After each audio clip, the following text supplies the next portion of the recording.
सुवर्णरेखा नदीर जलस्तर धीरे धीरे ह्रास पाई विपद संकेत तलक खसी। राजघाट निकटरे विपद संकेत 10.36 मीटर रही बेले सकाळ 7टा सुधा नदीर जलस्तर 9.75 मीटर को ह्रास पाई। उपर मुंडरे जलस्तर कमुथबारु आश्वस्त हेउछि प्रशासन, हेले एपटे तलिया अंचलर लोकंक दुर्दशा एबे भी कमी नहीं। सुवर्णरेखा नदी में बन्याजल वृद्धि पाइबा फल बालियापाल, भोगराई और जलेश्वर ब्लॉकर अनेक तलिया अंचल एबे भी जलमग्न रही। जल निष्कासन सुविधा नथिबारु किछि दिन तले रुआ जाइथिबा धान तली पानी रे बुड़ी नष्ट हेबाको बसिलानी। अनेक लोकंक घरे बन्या जल पशिजिबारु धान चाउल, घरोई आसबाबपत्र अन्यान्य सामग्री पानी रे भिजी नष्ट होउछि।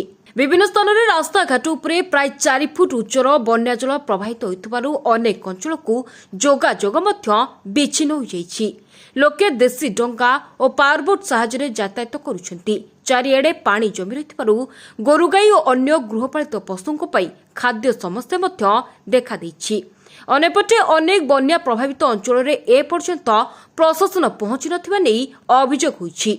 बालियापाल ब्लॉक जामकुंडा पंचायतर नखपाल गां संपूर्ण भावे पानी घेर रही बेले ए पर्यंत बन्या विपन्नक निकटरे प्रशासन पहुंची नथिबा अभियोग होइछि।